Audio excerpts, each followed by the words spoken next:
Hello everyone, नमस्कार। आशा करती हूँ आप महामारी बन चुके कोरोना से स्वयं को बचाने के लिए सुरक्षा संबंधी सभी उपायों का प्रयोग कर रहे होंगे और अपने घर में सुरक्षित होंगे। वर्तमान में कोरोना ने हमें बता दिया है कि किसी स्थान विशेष पर घटने वाली घटना कैसे विश्व के अन्य भागों को प्रभावित करती है।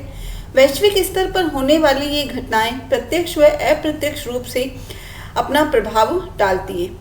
आज हम आधुनिक विश्व के इतिहास की ऐसी ही एक महत्वपूर्ण घटना पर बात करने वाले हैं, जिसे आधुनिक विश्व का प्रारंभ भी माना जाता है। इस घटना को पुनर्जागरण के नाम से पहचाना जाता है। पुनर्जागरण का समय 14वीं शताब्दी से 16वीं शताब्दी के मध्य माना गया है, जिसे 1350 ईस्वी से 1550 ईस्वी का समय दिया गया।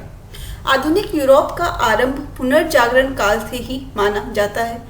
मध्यकाल के अंत में ऐसी परिस्थितियां उत्पन्न हुई जिन्होंने मनुष्य को चेतना युक्त बनाया, जो पुनर्जागरण का आधार बनी। मध्यकाल में लुप्त प्राय आदर्शों एवं मूल्यों में वृद्धि ने पुनर्जागरण को संभव बनाया। पुनर्जागरण एक ऐसी घटना साबित हुई जिसने मनुष्य के जीवन में नए आदर्शों और मूल्यों को महत्व प्रदान किया। मध्यकालीन और प्राचीन कालीन यूनानी एवं रोमन सभ्यताएं, जो कि प्राय लुप्त प्राय हो चुकी थीं, कुछ विशिष्ट परिस्थितियों में पुनर्जागरण काल में पुनः सजीव हो उठी। पुनर्जागरण मध्यकाल के अंत में घटित होने वाली एक अहम घटना के रूप में इतिहास में देखी जा सकती है। मध्य युग के अंत में जो परिवर्तन हुए, विशेषकर बौद्धिक परिवर्तन, जिन्होंने मनुष्य को चेतना युक्त बनाया और एक नवीन विचारधारा को अपनाने पर बल दिया। मध्यकाल की समाप्ति तथा आधुनिक काल के आरंभ तक के बौद्धिक परिवर्तनों का समावेश पुनर्जागरण में किया जा सकता है। 14वीं से 16वीं शताब्दी में यूरोप में हुए बौद्धिक एवं सांस्कृतिक आंदोलन को ही पुनर्जागरण कहा जाता है, जिसमें नवीन प्रवृत्तियों का विकास कला, साहित्य एवं विज्ञान के क्षेत्रों में देखा जा सकता है। मुख्य रूप से पुनर्जागरण ने एक सांस्कृतिक आंदोलन को महत्व देने की बात को स्वीकार किया। इसमें आलोचनात्मक एवं अन्वेषणात्मक जैसी नवीन चीजों को, नवीन तथ्यों को स्थान प्राप्त हुआ। विद्वानों ने और इतिहासकारों ने इसे अलग अलग रूपों में परिभाषित किया है। मुख्य रूप से इन विद्वानों ने पुनर्जागरण को अपने शब्दों में व्यक्त करते हुए इसकी परिभाषाएं प्रदान की है।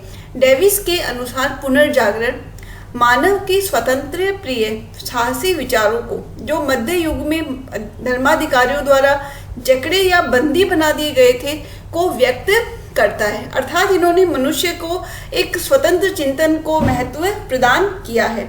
इसी प्रकार सिमोंड ने लिखा है कि यह एक आंदोलन था जिसके द्वारा पश्चिम के राष्ट्र मध्य युग से निकलकर आधुनिक विचार तथा जीवन की पद्धतियों को ग्रहण करने।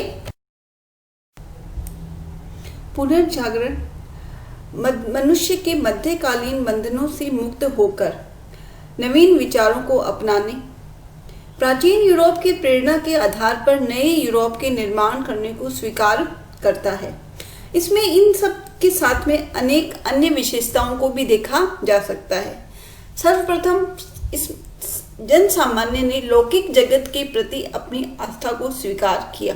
मध्यकालीन विश्व पूर्ण रूप से धर्म आधारित व्यवस्थाओं पर चल रहा था, जबकि पुनर्जागरण ने मनुष्यों को लौकिक जगत के प्रति अपने विचारों को व्यक्त करने, उन्हें अपनाने और व्यवहार में लाने के लिए प्रेरित किया। ईश्वरीय आस्था से अलग यह एक व्यवहारिक जीवन को अपनाने की बात करता है। मानववाद इसकी एक महत्वपूर्ण विशेषता के रूप में देखा जा सकता है, जहां समाज में मनुष्य के विकास को, मनुष्य को महत्व दिए जाना स्वीकार किया गया है। साथ ही पुनर्जागरण ने रूढ़िवादिता के स्थान पर तर्क को महत्व प्रदान किया। तर्क आधारित विचारों को महत्व देते हुए धार्मिक रूढ़िवादिता को अस्वीकार किया। साथ ही प्राकृतिक सौंदर्य की अभिव्यक्ति को कला और विज्ञान के क्षेत्र में भी स्वीकार किया गया। मध्यकाल की एक मुख्य विशेषता के रूप में सामंतवाद को देखा जा सकता है, जिसने साम्राज्यवाद की विचारधारा को अपनी चरम पर पहुंचाने में एक अहम भूमिका निभाई। किंतु पुनर्जागरण काल के आरंभ में सामंतवाद की अवनति एक मुख्य विशेषता के रूप में देखी जा सकती है। पुनर्जागरण की एक मुख्य विशेषता विज्ञानवाद है, जो कि तर्क और नियमों आदि पर आधारित वार्तालाप को, नियमों पर आधारित तथ्यों को स्वीकार करने की बात करता है। पुनर्जागरण के कारण अनेक घटनाओं के प्रतिफल के रूप में पुनर्जागरण की घटना घटित हुई। किसी भी देश में होने वाली घटनाएं किसी एक कारण पर निर्भर नहीं करती है। यह अकस्मात न होकर अनेक घटनाओं के परिणाम के रूप में सामने आती हैं। पुनर्जागरण भी ऐसी ही एक घटना है जो अकस्मात न होकर घटनाओं के एकजुट संघ के कारण हमें देखने को मिलती है। इसके पीछे किसी एक कारण को उत्तरदायी नहीं ठहराया जा सकता। ऐसी अनेक घटनाएं और कारण रहे हैं जिन्होंने पुनर्जागरण को संभव बनाया, जो कि एक तत्काल समय का भी परिणाम न होकर एक लंबे समय में हुए परिवर्तनों के रूप में हमें सामने देखने को मिलते हैं। पुनर्जागरण के कारणों में सर्वप्रथम धर्म युद्ध को एक अहम स्थान दिया गया है। 11वीं शताब्दी के अंतिम दशक से 13वीं शताब्दी के अंत तक ईसाई धर्म के पवित्र तीर्थ स्थल जेरूशलम को लेकर सेल्जुक तुर्कों अर्थात मुसलमानों और ईसाइयों के मध्य जो युद्ध हुए उन्हें धर्म युद्ध अर्थात क्रूसेड की संज्ञा दी गई। इन धर्म युद्धों के कारण यूरोप वासियों का पूर्व के लोगों जो कि ज्ञान के प्रकाश से आलोकित थे के साथ में संपर्क हुआ। धर्म युद्धों ने यात्राओं तथा भौगोलिक अध्ययन को प्रोत्साहन दिया। यूरोप के लोगों ने लंबी लंबी यात्राएं कर युद्ध में भाग लेने वाले लोगों के ज्ञान को अपनाया और नए विचारों को ग्रहण किया। धर्म युद्ध से लौटे लोगों ने बौद्धिक परिवर्तन को स्वीकार करते हुए अपने जीवन में नए तरह के विचारों को स्थान प्रदान किया। अप्रत्यक्ष रूप से धर्म युद्ध ने कहीं ना कहीं नवीन विचारों को प्रसारित करने, एक स्थान से दूसरे स्थान पर पहुंचाने में एक अहम भूमिका निभाई। दूसरी ओर धर्म युद्धों ने दूसरी सभ्यता के संपर्क से जो नवीन अनुभव प्राप्त किए, उनसे उनके मस्तिष्क पर एक सकारात्मक प्रभाव देखने को मिला। अरस्तु के वैज्ञानिक ग्रंथ, अरबी अंक, बीजगणित, दीर्घदर्शक यंत्र और कागज जैसे आविष्कारों ने धर्म युद्ध को माध्यम बनाकर ही एक स्थान से दूसरे स्थान की यात्राएं पूर्ण की। धर्म युद्ध के कारण लोगों का आगमन एक स्थान से दूसरे स्थान पर अत्यधिक हुआ, जिससे कि नवीन विचारों का प्रसार भी हुआ, जिसने कि पुनर्जागरण में एक अहम भूमिका निभाई। पुनर्जागरण के दूसरे महत्वपूर्ण कारण में व्यापारिक समृद्धि को सम्मिलित किया जाता है। पुनर्जागरण का इसे एक मुख्य कारण भी माना गया, जिसमें व्यापार का उदय सम्मिलित था। यह बताने की आवश्यकता नहीं है कि मानव इतिहास में सभ्यताओं एवं संस्कृतियों का पल्लवन सदैव ही समृद्धि के आधार पर ही संभव हुआ है। एक और जहां धर्म युद्धों के कारण यूरोप के लोग पूर्वी देशों के साथ व्यापारिक संबंध स्थापित करने में सफल हुए, वहीं दूसरी ओर व्यापारिक समृद्धि ने व्यापारियों के मध्य विभिन्न स्तर पर समझ को विकसित किया। पुनर्जागरण में किस प्रकार व्यापारिक समृद्धि सकारात्मक रूप से प्रभाव डालने वाली साबित हुई, यह इसी से प्रमाणित होता है कि यूरोपीय व्यापारी व्यापार के सिलसिले में विभिन्न देशों में पहुंचे, उनके प्रगतिशील विचारों से परिचित हुए। अपने देश लौटकर उन्होंने इन चीजों को अपनाने में बिल्कुल भी झिझक महसूस नहीं की। व्यापारिक समृद्धि के कारण नए नए नगरों का विकास हुआ। वेनिस, मिलान, फ्लोरेंस, ये यूरोप के कुछ ऐसे देश थे जिन्होंने आने वाले आधुनिक विश्व के लिए एक आधार का कार्य भी किया। साथ ही व्यापार के अत्यधिक विकास से व्यापारियों के पास अत्यधिक धन संग्रहित हुआ, जिससे कि व्यापारी वर्ग के पास संपत्ति और समृद्धि दोनों ही बढ़ने लगी, जिसने कि समाज में उनके स्थान को और भी ज्यादा महत्वपूर्ण बना दिया। व्यापारिक वर्ग ने इसी समृद्धि का सहारा लेकर चर्च के कड़े रूढ़िवादी नियमों की अवहेलना करना भी प्रारंभ कर दिया था। जैसा कि चर्च सूद लेने को पाप समझता था, किंतु व्यापारियों ने इसे अस्वीकार कर दिया और वो चर्च की आलोचना करने लगे। इस प्रकार व्यापारिक समृद्धि नए और चेतना युक्त विचारों को प्रसारित करने में एक मुख्य भूमिका निभाती है। पुनर्जागरण का तीसरा महत्वपूर्ण कारण जो है छापा खाने का विकास होना, अर्थात कागज और मुद्रण यंत्रों के विकास ने पुनर्जागरण को अपने चरम पर पहुंचाने में एक अहम भूमिका निभाई। मध्य युग में अरबों के माध्यम से यूरोपवासियों ने कागज बनाने की कला सीखी। 15वीं शताब्दी से पूर्व कागज पर छपाई मुश्किल एवं महंगी थी, किंतु मुद्रण यंत्र के आविष्कार ने इसे संभव बना दिया। सर्वप्रथम 1477 ईस्वी में ब्रिटेन में छापाखाना स्थापित हुआ। धीरे धीरे यूरोप के अन्य शहरों में इसके और यंत्रों की स्थापना की जाने लगी। कागज और मुद्रण यंत्र के आविष्कार के क्रांतिकारी परिणाम हुए। पुस्तकें अधिक संख्या में छपने लगी, विचार अधिक लोगों तक पहुंचने लगे। मुद्रण का आविष्कार होने के 50 वर्षों के अंत तक ही पुस्तकों की संख्या 90 लाख तक पहुंच गई थी। सर्वप्रथम इरेस्म की पुस्तक छपी, जो कि तुरंत ही लोगों के हाथों में पहुंच गई थी। प्रसिद्ध विद्वान विल ड्यूरा ने लेखन कला के पश्चात मुद्रण कला को ही इतिहास का सबसे बड़ा आविष्कार माना, जिसने बौद्धिक चेतना का सर्वाधिक विकास किया था। अर्थात छापाखाना, मुद्रण यंत्र और कागज के आविष्कार ने पुनर्जागरण को जन सामान्य तक पहुंचाने में एक मुख्य भूमिका निभाई। पुनर्जागरण के एक और अहम कारणों में मंगोल साम्राज्य को सम्मिलित किया जाता है। मंगोल राज्य की स्थापना कुबलाई खान ने 13वीं शताब्दी में की थी। एक विशाल साम्राज्य के रूप में इसकी स्थापना हुई।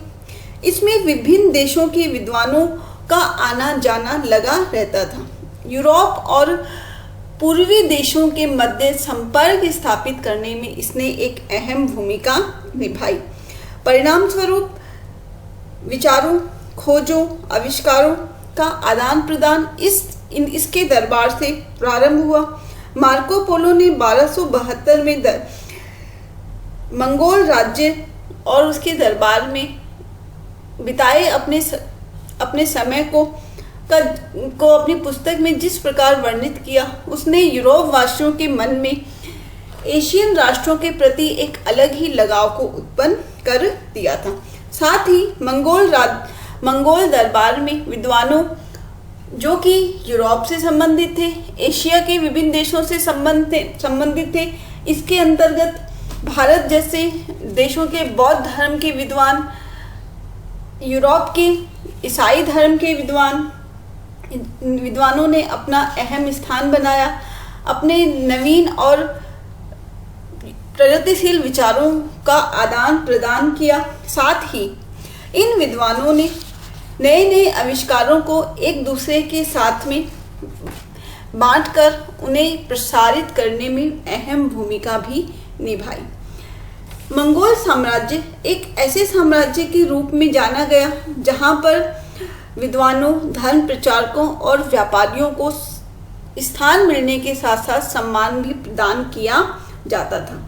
मंगोलों के संपर्क से यूरोप को कागज एवं मुद्रण, कुतुबनुमा और बारूद की सर्वप्रथम जानकारी प्राप्त हुई। अर्थात मंगोल साम्राज्य पुनर्जागरण के कारणों में एक अहम भूमिका निभाने वाला साबित हुआ। साथ ही अरबों के योगदान को भी इसमें भुलाया नहीं जा सकता। अरब जाति ने पश्चिमी देशों और पूर्वी देशों को एक दूसरे के निकट लाने का एक अहम कार्य किया। वैश्विक स्तर पर होने वाले खोजों और आविष्कारों को एक स्थान से दूसरे स्थान पर लाने में मुख्य भूमिका निभाई। पुनर्जागरण के कारणों में एक और अहम कारण था कुस्तुनतुनिया पर तुर्कों का अधिकार होना, जिसके परिणाम स्वरूप वैश्विक संपर्क के कई मार्गों पर तुर्कों का अधिकार हो गया, जहां से जन सामान्य और विद्वानों का आना जाना संभव नहीं हो पा रहा था, जिसके परिणाम स्वरूप इन्होंने नए मार्गों की खोज करना प्रारंभ कर दिया था। 1453 में पूर्वी रोमन साम्राज्य की राजधानी के रूप में जाने पहचाने जाने वाला कुस्तुनतुनिया के स्थल मार्गों पर तुर्क अधिकारों से दक्षिण पूर्व के नए जल मार्गों की खोज प्रारंभ हुई और इसी खोज ने नए नए देशों को वैश्विक नक्शे पर लाने का कार्य किया। विद्वानों का रोम की तरफ पलायन बढ़ने लगा और जिन्होंने अपने साथ साथ अपने ज्ञान को भी नए स्थानों का परिचय कराने में मुख्य भूमिका निभाई। दक्षिण पश्चिमी यूरोप के लोग किसी नए व्यापारिक मार्ग की भी तलाश में थे, जिससे कि वो अपने व्यापार को यूरोप से बाहर निकाल सके। विद्वानों, दार्शनिकों, कलाकारों ने अपनी आजीविका के लिए नए देशों की खोज प्रारंभ कर दी, जिससे कि नए और प्रगतिशील विचार एक स्थान से दूसरे स्थान पर पहुंचने लगे थे। उपरोक्त समस्त कारणों ने पुनर्जागरण को एक ऐसी घटना के रूप में स्थान प्रदान किया जो कि नए विश्व का आधार बनी। इस समय होने वाले नए आविष्कारों ने, जो कि भौगोलिक स्तर पर भी अहम थे और व्यापारिक स्तर पर भी, इन्होंने विश्व को एक करने में अहम भूमिका निभाई। आने वाले वैश्विक इतिहास को प्रभावित करने में मुख्य भूमिका निभाई। आने वाली घटनाओं के लिए एक आधार का कार्य किया और विश्व को एक साथ जोड़ने में एक अहम भूमिका भी निभाई। यूरोप के कुछ क्षेत्रों में पुनर्जागरण का होना एक अहम बात की ओर संकेत करता है कि वहां पर ऐसी परिस्थितियां थी जिन्होंने पुनर्जागरण को पल्लवित होने के लिए भूमि का काम किया, जहां से यह घटना पूरे विश्व तक फैलने में संभव हुई। साथ ही पुनर्जागरण एक ऐसी घटना के रूप में भी स्थापित हुई जिसने कि पूरे के पूरे इतिहास को ही परिवर्तित करने के साथ साथ मानव जाति को एक नए मार्ग की ओर अग्रसर किया।